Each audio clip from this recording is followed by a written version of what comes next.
Começa agora o Rede TV News, com Boris Casoy e Amanda Klein. Boa noite. Olá, boa noite. Os detalhes do inquérito dos portos envolvendo o presidente Temer. O relatório final, com mais de 800 páginas, foi entregue pela Polícia Federal ao STF. Temer foi indiciado por lavagem de dinheiro, corrupção passiva e organização criminosa. E você vai ver também. Em Minas Gerais, jovem é morta e tem o bebê roubado. Casal é preso acusado pelo crime. Quarta-feira de chuva e transtorno na capital paulista. Ruas ficam alagadas e veículos submersos.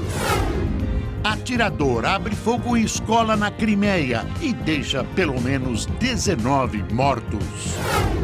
Aqui na América do Norte, no Canadá, entrou em vigor nesta quarta-feira a legalização da maconha para o uso recreativo. As principais notícias do Brasil e do mundo, agora no Rede TV News.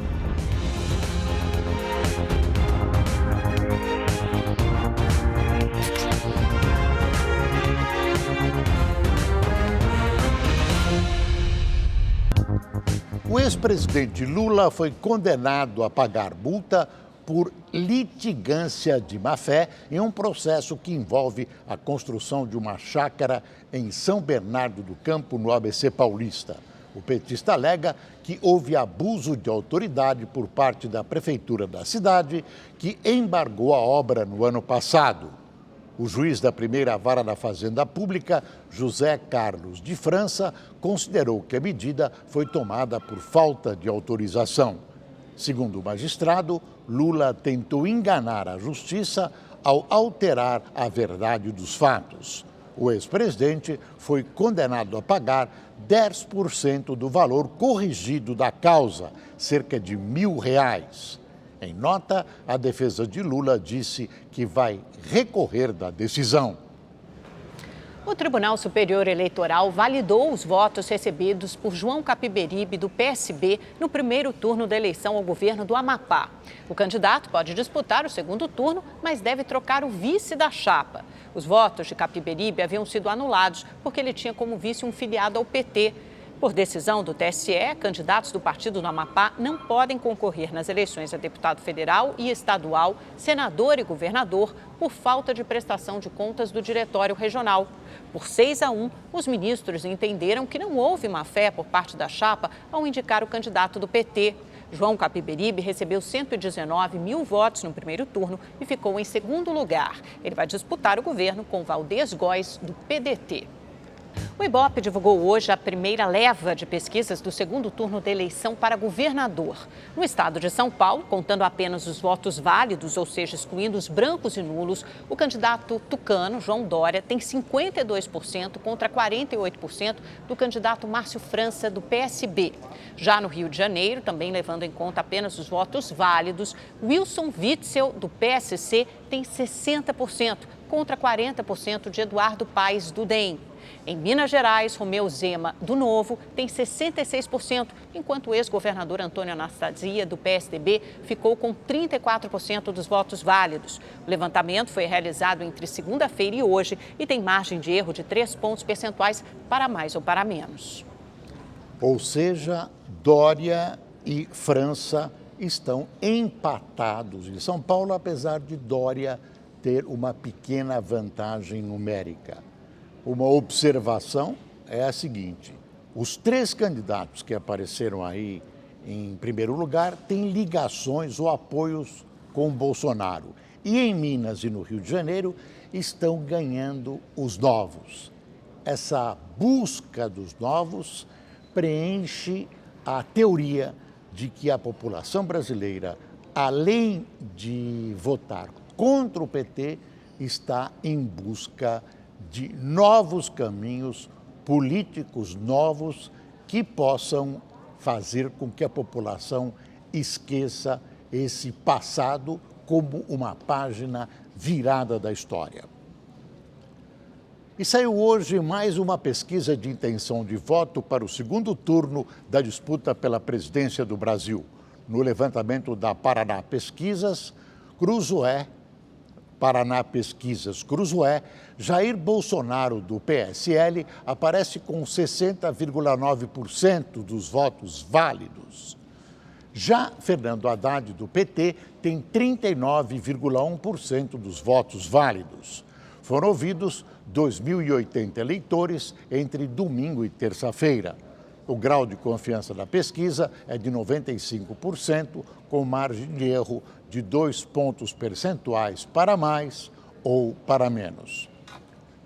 Então, Bolsonaro continua com grande, enorme vantagem sobre Fernando Haddad. Se não houver nenhum fato novo gravíssimo, tudo indica que ele está praticamente eleito presidente da República.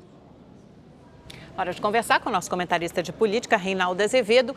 Reinaldo, embora ainda estejamos falando sobre a eleição para presidente da República, ainda falta pouco mais de uma semana para isso, também já está correndo aí a boca pequena outra eleição que é para o próximo Procurador-Geral da República, algo que só acontece acho que em setembro do ano que vem, né, se não me engano. E você disse que há algo de irônico nessa escolha.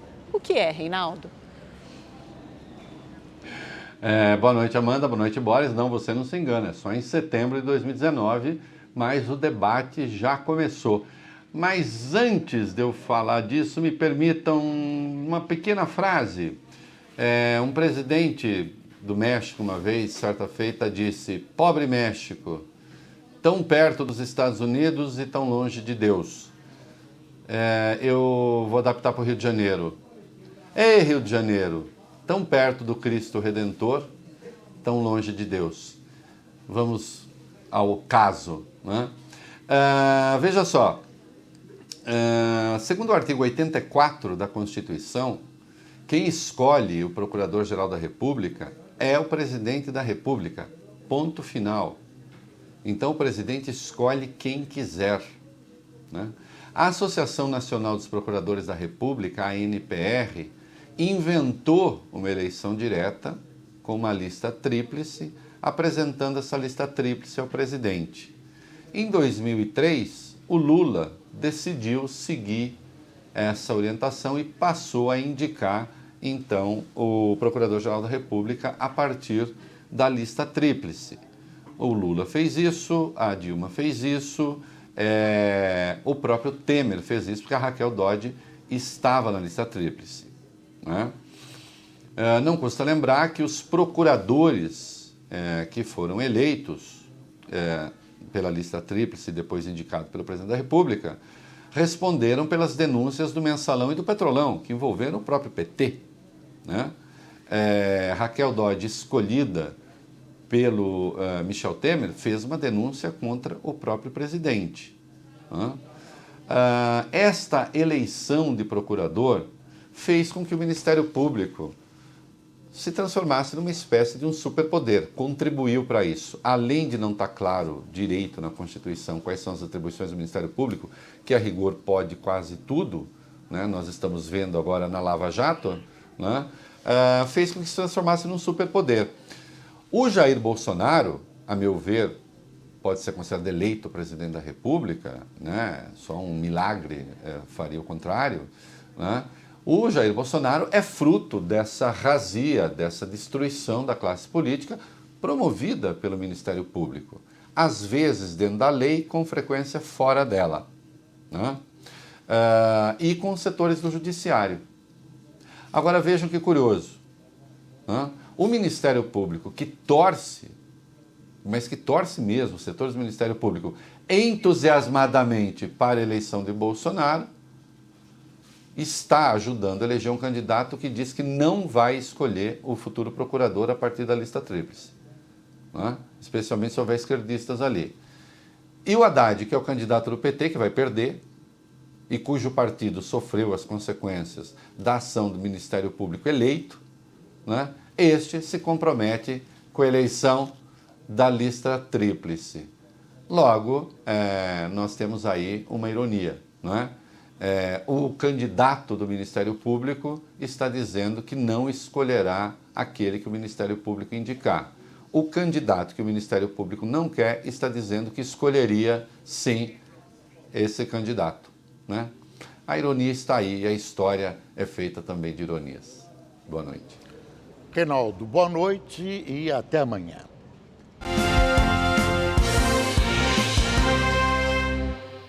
Fernando Haddad fez campanha no centro de São Paulo. O candidato do PT à presidência da República teve encontro com representantes de igrejas evangélicas no centro da capital paulista.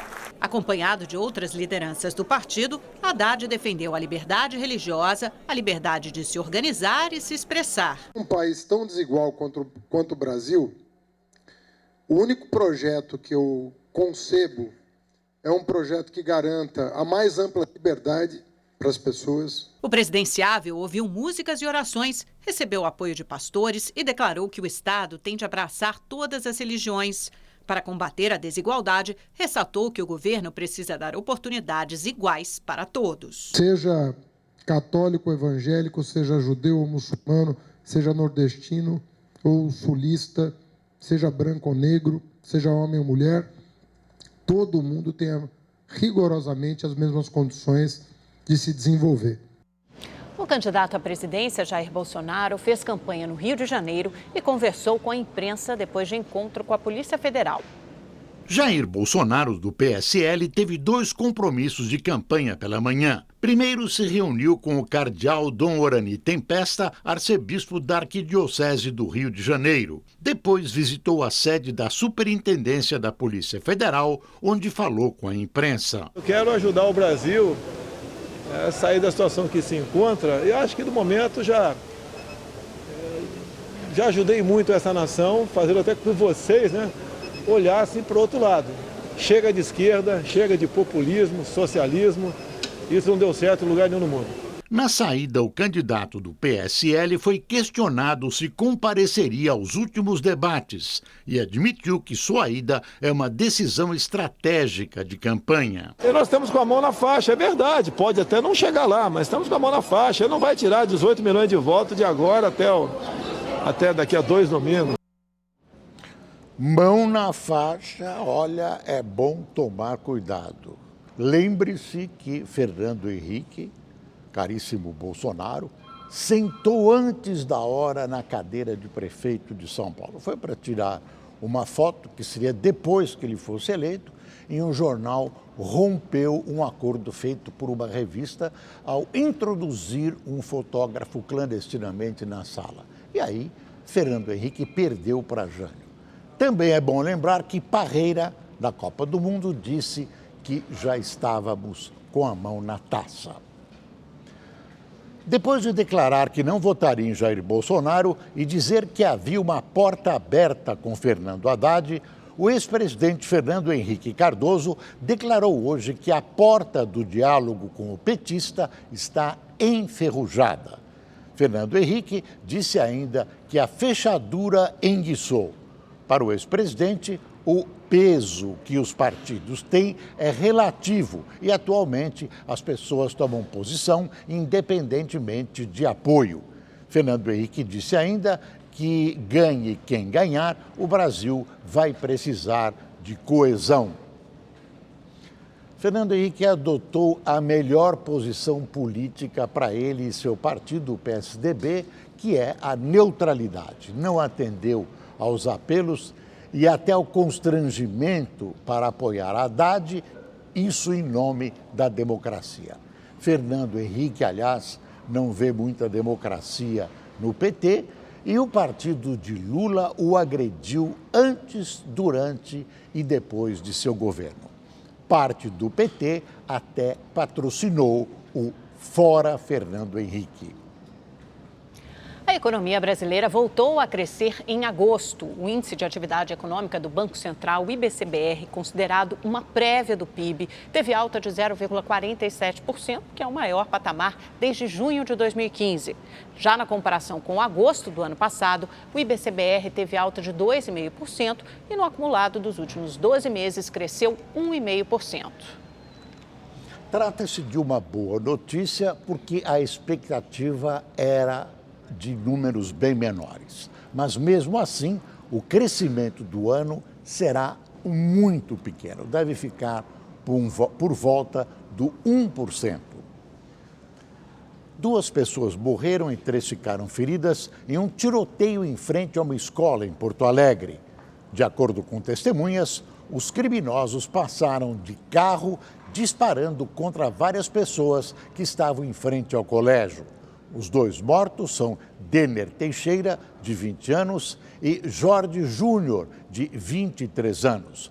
Eles não eram alunos e não tinham antecedentes criminais. A polícia acredita que o crime tenha ocorrido por uma disputa entre facções rivais. Guerra de facções, balas perdidas, mortes e mais mortes. O problema da violência continua gravíssimo em todo o país. As polícias brasileiras conseguem apurar, veja só, apenas por volta de 6% dos homicídios dolosos, quando há vontade de matar.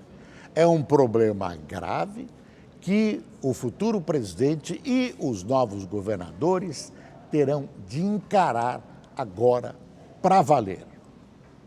A defesa do presidente Michel Temer pediu a anulação do indiciamento dele no chamado Inquérito dos Portos, alegando que a Polícia Federal não tem competência para indiciar autoridades com foro privilegiado. Temer foi indiciado por lavagem de dinheiro, corrupção passiva e organização criminosa. Ele é suspeito de receber mais de 5 milhões de reais em propina. A investigação contra Michel Temer foi aberta no ano passado, depois da delação dos empresários da JBS. A suspeita é que Temer tenha assinado um decreto para favorecer empresas do setor portuário. Na lei, ele prorrogava contratos de concessão de portos de 25 para 35 anos e permitia sucessivas renovações até que os contratos completassem 70 anos. Mas para a polícia, essa troca de favores pode ter começado em 1990, quando o MDBista ainda era deputado federal. Os pagamentos de propina teriam durado até 2014. Os investigadores apontam que o esquema seria composto por 3 núcleos. O político seria formado por Temer e pelo ex-deputado federal e ex-assessor do presidente, Rodrigo Rocha Loures. Os 2 seriam responsáveis pelas medidas que beneficiariam o setor. O núcleo econômico seria formado pelos empresários do setor portuário, que pagavam as propinas. E o núcleo operacional seria composto pelo coronel João Batista Lima, amigo de Temer e dono da Argeplan, e outro sócio da empresa, Carlos Alberto Costa. O coronel e o sócio dele receberiam os valores indevidos e fariam a lavagem de dinheiro. Para isso, eles teriam usado a própria Argeplan e outras empresas de fachada para simular a contratação de serviços que nunca foram prestados. Segundo a Polícia Federal, Temer recebeu 5 milhões e 900 mil reais apenas entre 2000 e 2014.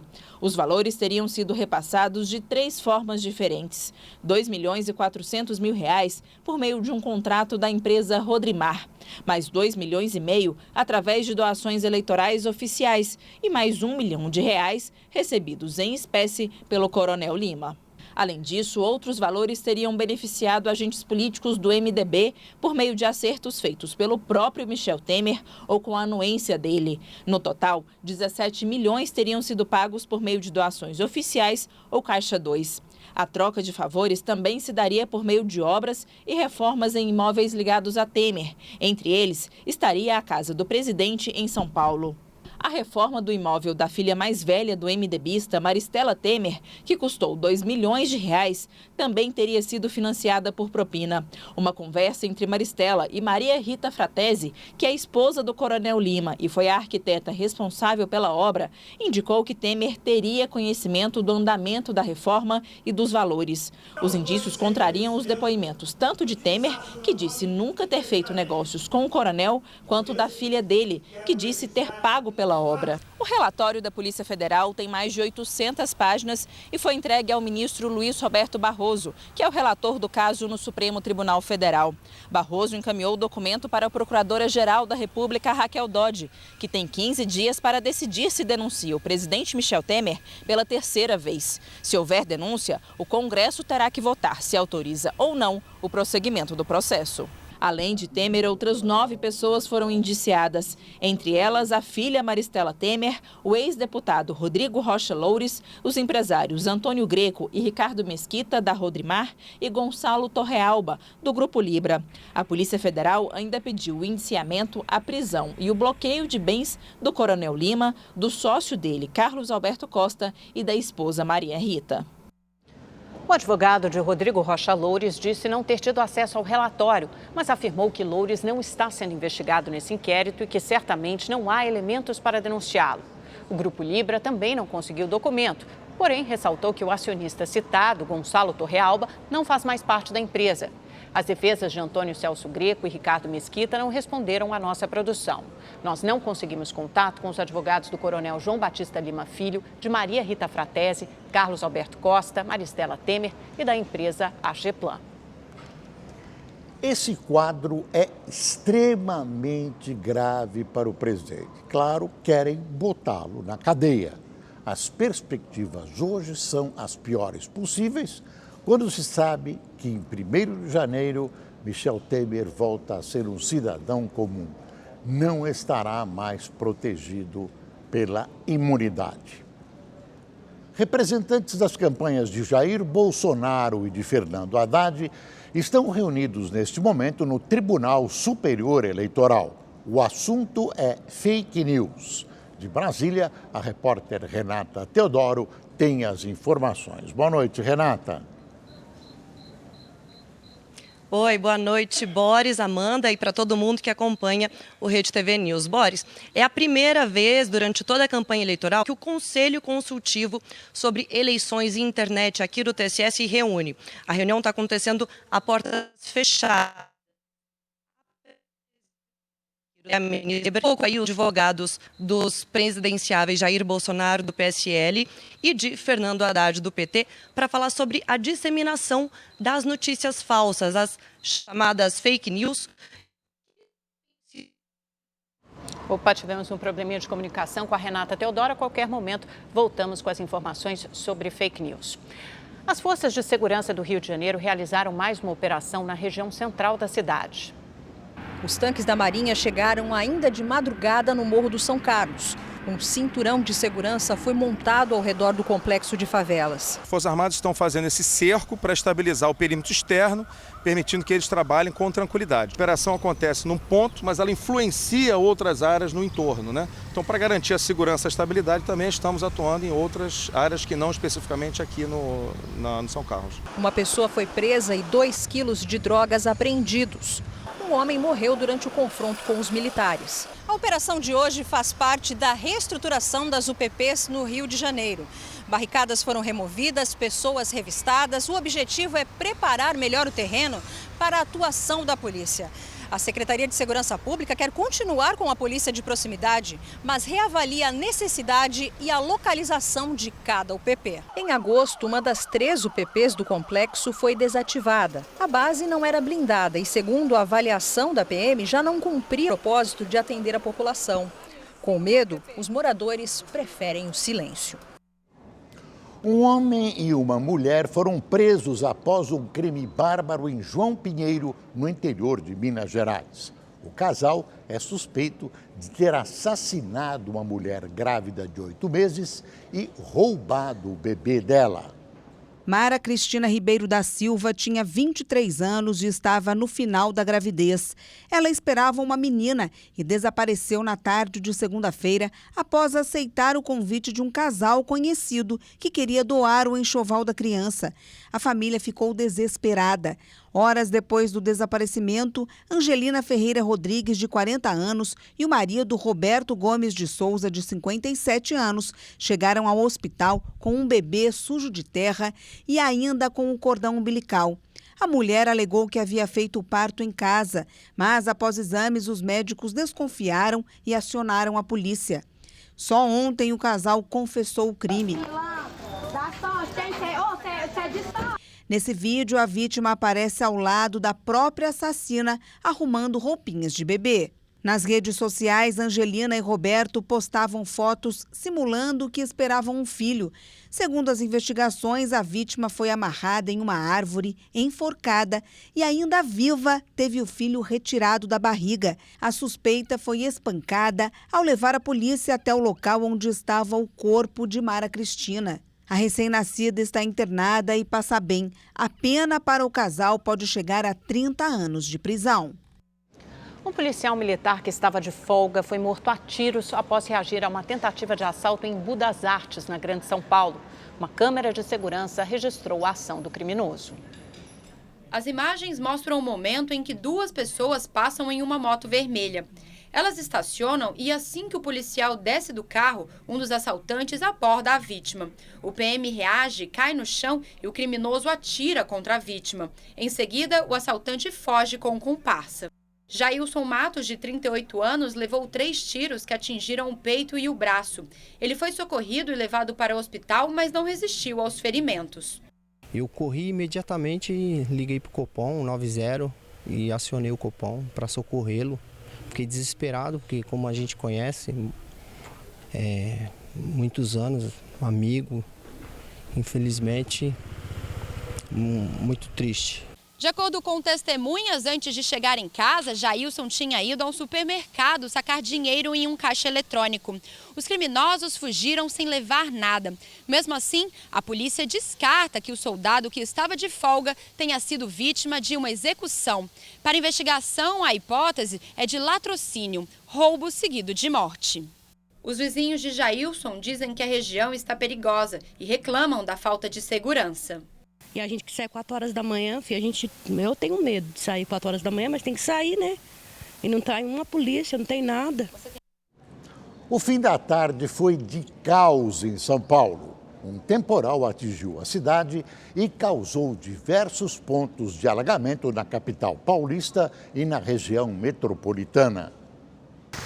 A Avenida Professor Luiz Inácio de Anhaya Mello foi uma das vias mais afetadas. Quem estava no trânsito teve que parar no meio do caminho. E os veículos estacionados ficaram praticamente submersos. Nesta rua, uma fileira de carros praticamente desapareceu. Este aí foi levado pelo rio que se formou. Por sorte, o veículo parou em um posto. Funcionários usaram uma corda para puxar o automóvel. A Marginal Pinheiros também registrou pontos de alagamento. Esta van dos Correios tentou atravessar e ficou parada. Motoristas procuravam locais mais altos para fugir da enchente. Este motoqueiro se arriscou e acabou caindo.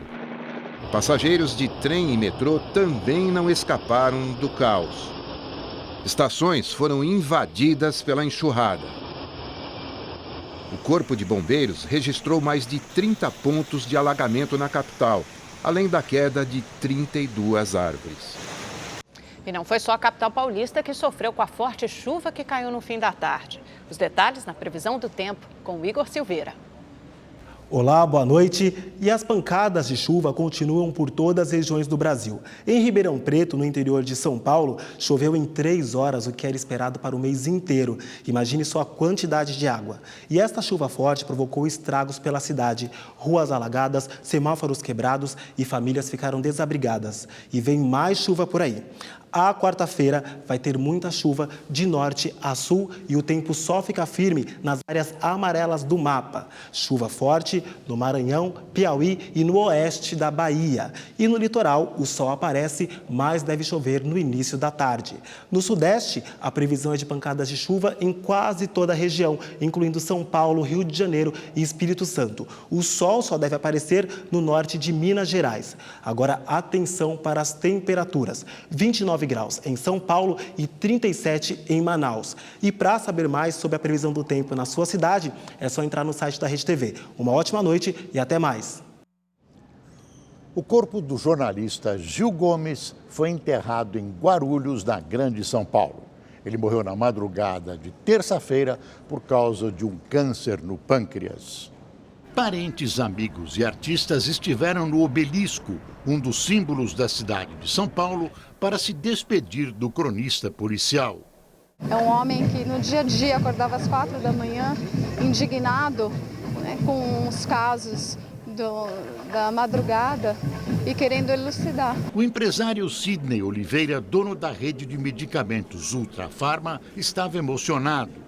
Disse que o radialista era como um irmão para ele. Foram mais de 40 anos de amizade. O Gil tinha uma cabeça, uma lembrança das coisas que era impressionante. Quando ele contava, agora, menos de um mês, quando ele contava os casos para mim, e ele lembrar a rua, o nome do delegado, o nome da vítima, o nome do assassino. Então, assim, ele tinha uma empolgação, ele trabalhava com amor. Há menos de 7 dias, a última coisa, as últimas palavras que eu ouvi dele na Beneficência Portuguesa, ele falou: Sidney, eu quero voltar a trabalhar. O velório terminou no meio da manhã. O caixão estava coberto com a bandeira da Portuguesa, time do coração de Gil Gomes, e foi colocado num caminhão do Corpo de Bombeiros.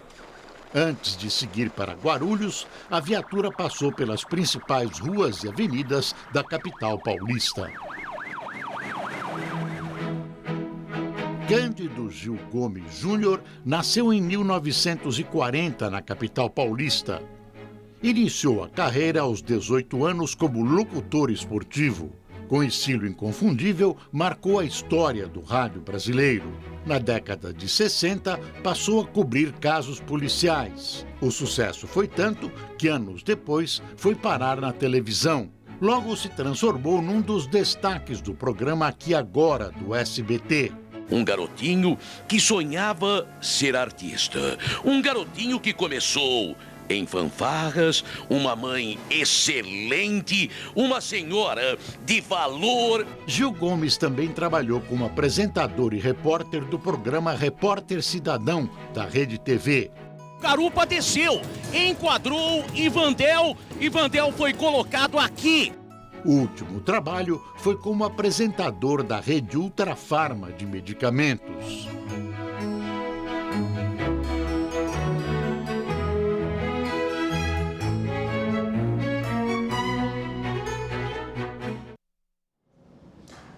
Gil Gomes foi um dos grandes cartazes de uma fase muito boa do rádio brasileiro.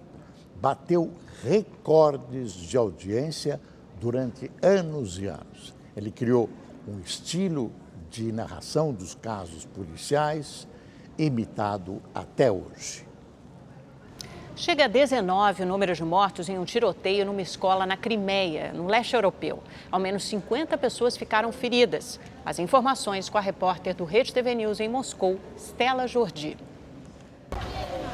As imagens mostram a correria e o desespero de quem buscava informações sobre os filhos, alunos de uma escola técnica.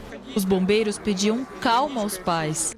É aterrorizante quando você sabe que seus amigos não podem achar colegas e familiares que estavam na escola quando tudo aconteceu. Segundo testemunhas, primeiro houve uma explosão perto da lanchonete. Em seguida, um adolescente fortemente armado abriu fogo contra alunos e funcionários. O tiroteio foi na pequena cidade portuária de Kerch, no leste da Crimeia. Câmeras de segurança registraram as últimas imagens do atirador, identificado como Vladislav Rozlyakov, de 18 anos. Segundo a imprensa russa, há pouco mais de um mês ele conseguiu o porte de um rifle de caça e comprou muita munição. De acordo com autoridades, o adolescente tirou a própria vida logo após o ataque, que ocorreu numa região situada no centro de um antigo conflito. A Crimeia é uma região que pertencia à Ucrânia, ocupada por tropas russas desde 2014. Os russos anexaram o território ao país, uma decisão que levou a comunidade internacional a impor sanções a Moscou. O governo da Rússia disse que vai ajudar as vítimas e que o autor do massacre pode ter planejado tudo ao lado de outras pessoas, o que caracteriza o ato como terrorista.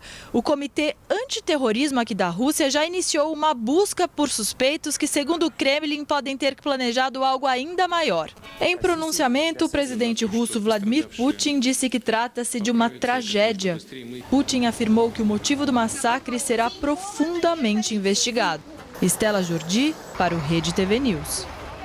E se você quiser rever esta ou outra matéria do Rede TV News, basta inscrever-se no canal da Rede TV no YouTube. Lá você pode assistir a íntegra de todos os nossos programas. Então, acesse agora youtube.com/redetv.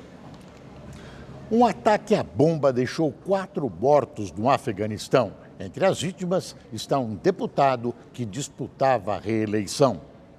O atentado aconteceu no escritório de campanha de Jabbar Karaman, na província de Helmand. Segundo a polícia, a bomba estava escondida debaixo de uma cadeira. Outras 7 pessoas ficaram feridas. O ataque foi reivindicado pelo Talibã.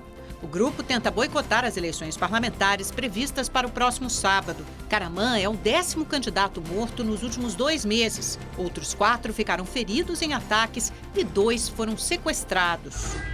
Nos Estados Unidos, mais de 1.000 pessoas seguem desaparecidas uma semana após a passagem do furacão Michael pela Flórida.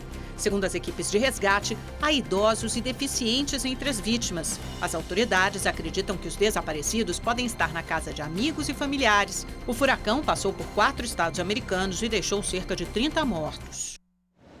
A imprensa turca afirmou ter provas de que o jornalista saudita Jamal Khashoggi foi torturado e decapitado dentro do consulado da Arábia Saudita em Istambul. Os detalhes com o correspondente do Rede TV News em Nova York, a correspondente da Rede TV News em Nova York, Luciana Camargo. O jornal Yeni Safak, ligado ao governo turco, diz ter uma gravação que revela que o colunista do The Washington Post, Jamal Khashoggi, foi morto dentro do consulado saudita em Istambul. Ele teria sido assassinado no mesmo dia em que foi visto entrando no local, 2 de outubro. A execução teria durado 7 minutos e foi feita por um grupo de 15 assassinos, comandado pelo principal médico legista dos serviços de segurança da Arábia Saudita, Salah Al-Tubaiji. Ainda de acordo com o diário turco, no áudio são ouvidos os gritos do jornalista que depois é silenciado. O próprio legista teria usado uma serra para ossos para decapitar e esquartejar Khashoggi ainda vivo. Um amigo e colega do saudita acredita que ele realmente tenha sido assassinado. Ele conhecia os perigos ao seu redor, então não era ingênuo, mas era honesto demais e bom demais para imaginar que alguém pudesse recorrer à violência. E eles o fizeram. O governo turco, que teria posse da gravação, acusa Riad de ordenar a execução. Os sauditas continuam negando. A pressão internacional cresce ainda mais, até mesmo dos Estados Unidos, aliado histórico da Arábia Saudita. Donald Trump disse hoje que quer saber o conteúdo integral do suposto áudio da execução do jornalista. Nós já solicitamos a gravação, se é que ela existe. Trump também espera um relatório completo de Mike Pompeo. O secretário de Estado norte-americano se reuniu com líderes da Arábia Saudita e da Turquia e deve voltar aos Estados Unidos até a madrugada de quinta-feira. A Arábia Saudita já começou a sofrer boicotes de empresas e bancos americanos que se recusaram a participar de um grande encontro de negócios com empresários sauditas. E o Congresso americano ameaça impor sanções caso as suspeitas do assassinato de Jamal Khashoggi se confirmem. A realeza árabe também ameaça aumentar o preço do barril do petróleo se sofrer algum tipo de embargo. Luciana Camargo, de Nova York, para o Rede TV News. Tudo está indicando que o jornalista saudita foi assassinado por um grupo enviado por Riad. Trump torce para que isso não seja provado. Tem relações fraternais com a sanguinária monarquia da Arábia Saudita, de quem compra armas e para quem acaba de vender, compra petróleo e acaba de vender 100 bilhões de dólares de armas. Estrategicamente, a Arábia Saudita é grande aliada americana no Oriente Médio por ser inimiga figadal do Irã, dos ayatolás. No Canadá, começou hoje a venda legal de maconha para uso recreativo. Os detalhes com o correspondente da Rede TV News em Los Angeles, Fábio Borges. Os consumidores esperaram durante horas em filas para comprar maconha nas cerca de 110 lojas que vendem o produto espalhadas pelo Canadá.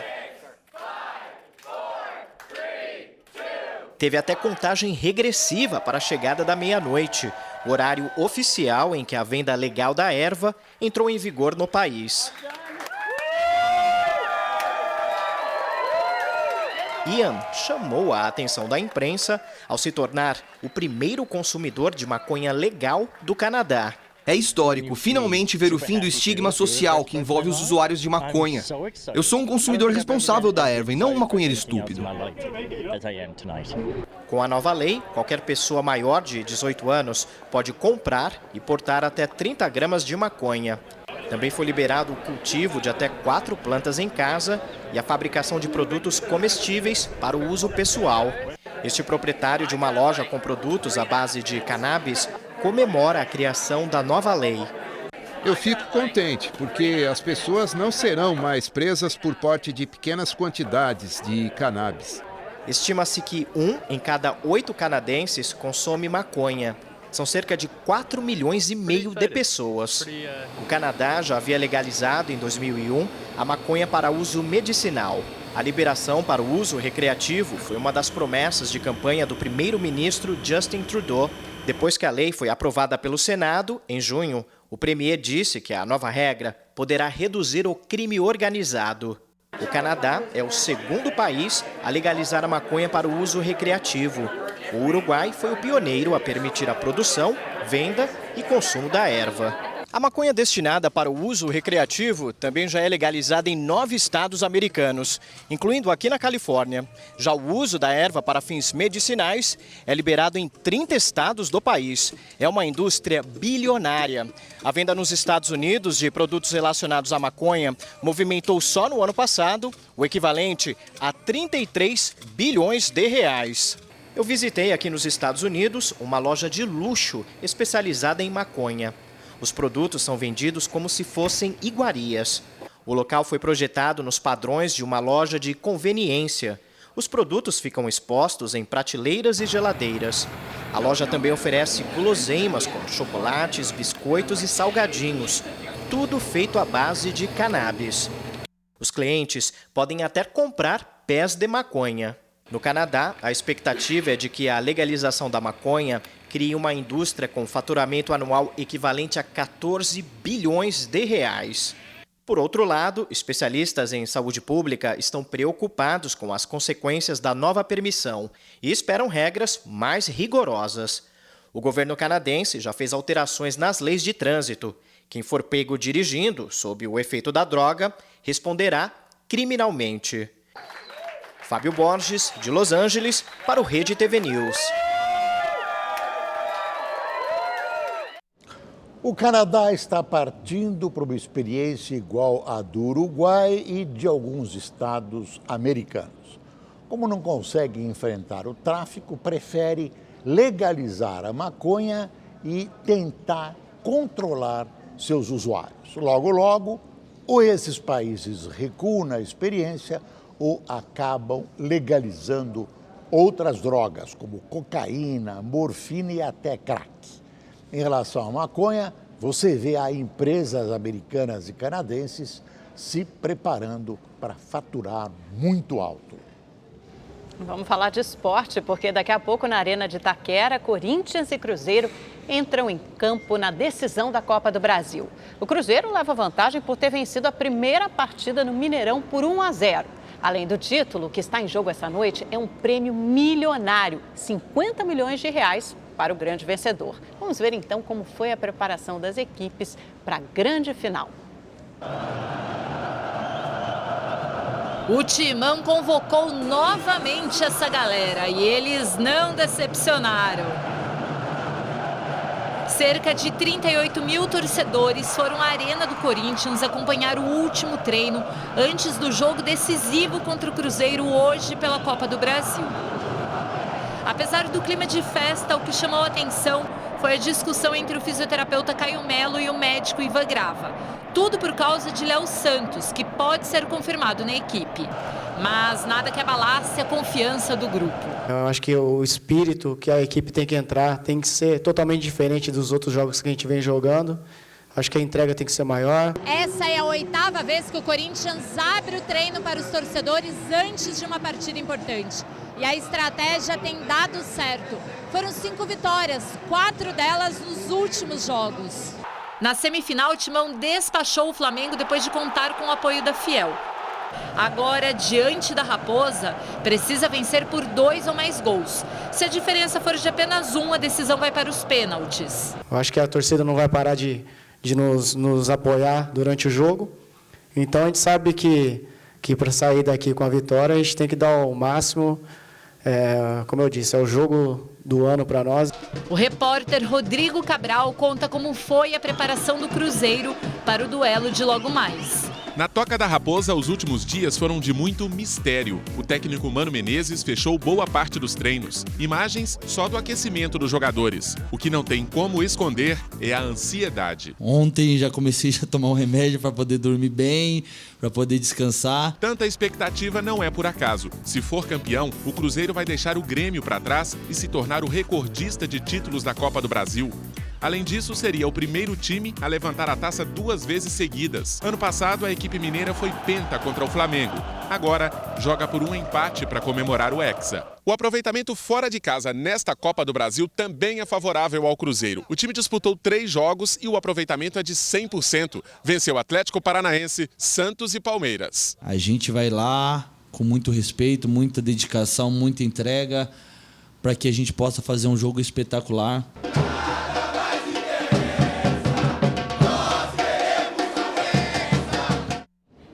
O lateral Regis, que teve seu contrato rescindido com São Paulo no início do mês, foi detido em Samambaia do Sul, no Distrito Federal.